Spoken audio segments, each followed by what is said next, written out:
Ganda ng kanyang mga bunga.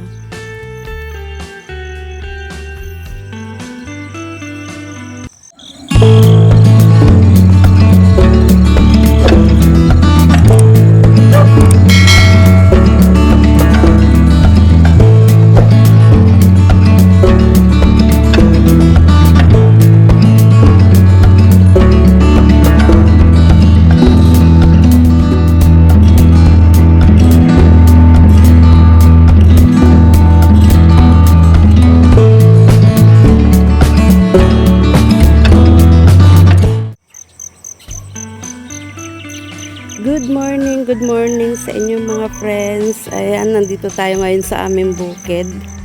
Sa aming bukid na napakadamo. Diba? Matagal-tagal din mula nung mag-update ako dito sa inyo. Kasi masyado na busy.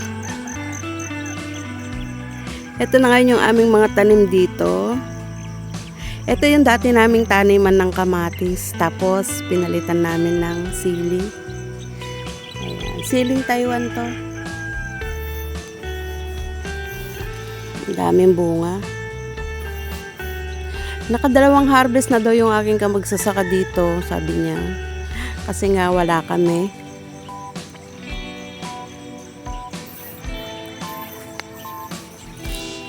Kaya nga lang medyo madalang. Kasi tinanim niya to nung panahon na napakatindi ng sikat ng araw. Maraming namatay. Kaya ang eksena, dito ka, dito ako, sabi ng mga tanim namin. Masyado maluwang yung kanilang mga pagitan kasi nga sa tindi ng sikat ng araw, maraming namatay. E buti ngayon, nag-uulan-ulan na. Kahapon nga, umulan dito. Kaya ayan, medyo basa yung lupa.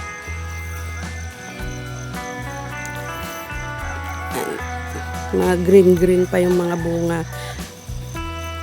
Nagha-harvest naman kami dito pagka ganitong sili. Once a week lang. Daming namatay. O, dyan sa part na yan, oh, halos konti na lang natira.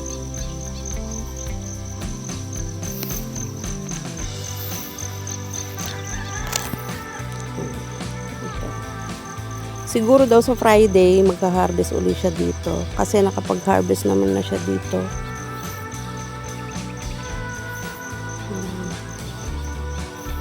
$100 naman isang kilo ng siling Taiwan dito sa amin. Ngayon, pagka pinapapapakyaw namin.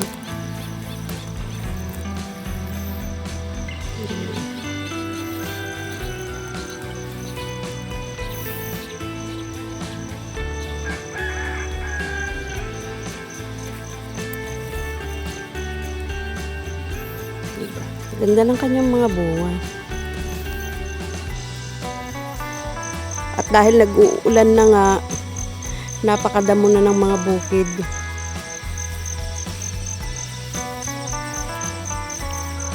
Dito naman sa kabila, yung taniman ni sister ko ng sitaw. Ayan na. Madaling lumipas. Ayun yung kubo nila. Pero dito, wala nang mga sitaw. Sabi nila magtatanim na lang daw sila ng panibago. Kasi yung nakuha nilang binhi hindi daw maganda. Diyan naman sa kabila, yung taniman ng aking pinsan ng sitaw. Makiusyoso nga tayo dito sa kabila. Usyoso tayo dito. Anya i-harvest nyo dito? Anya i-harvest mo dito? Araw? Ay na po, damo uray kas kasano, damot ti manong apoon nga si itaw may madidagarod magubguban. Ayun yung aking pinsan. Oh, hi ka mata, hi ka ng mata. Oh, dito tayo ngayon, makiusyoso tayo dito sa taniman naman nila ng sitaw dito. Wala na. Nagbiit garag nga lumipas siya. Di bali, sulit na sulit ka dito. Oh, dimpay kaya tata, tracing nga buras. Tabanger garod ka. Oh, dimpay kaya tada, 50. Oh, di. Sili ang mahal na. IJ Taiwan? Oo. Oh. Sabi ng buyer ni Maki. Yan naman yung aking, yan yung magdarling. Adi pagtatamnan naman yan ng upo. Ay, upo mo tiimulam ulit tayo. Sa kabila naman, spread na daw sita ulit. Hmm. Hindi na kami magtatamnan ng tao. Lumabalin lang kumagarod nga nga agmula ti pagayan kaya lang ako palusot at malnak mat. O nagbaon na rin yata sila dito ng kape. Ay, wala akong kape.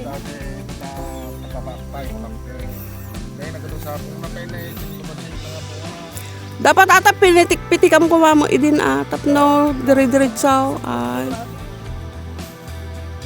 Nakadwa natin, 120 kilo kami. Kaya lang presyo de bimaba.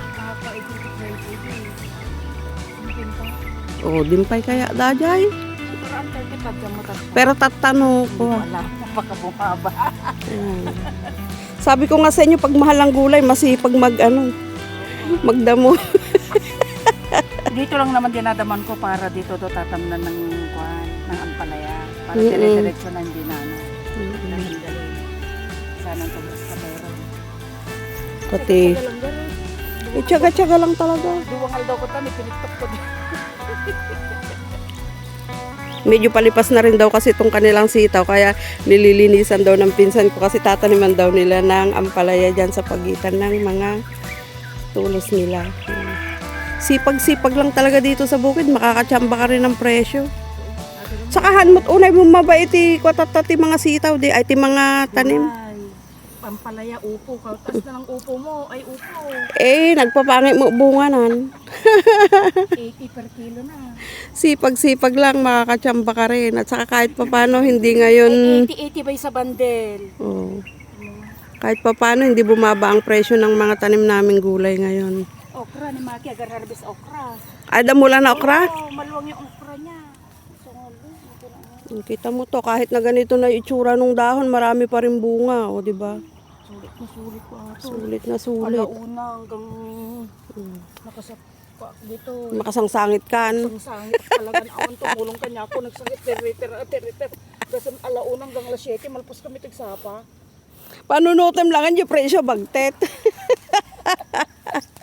Samantalang idagla-lako tayo di, piso, timay sa rupat, o di ba? Kunanan ni raw.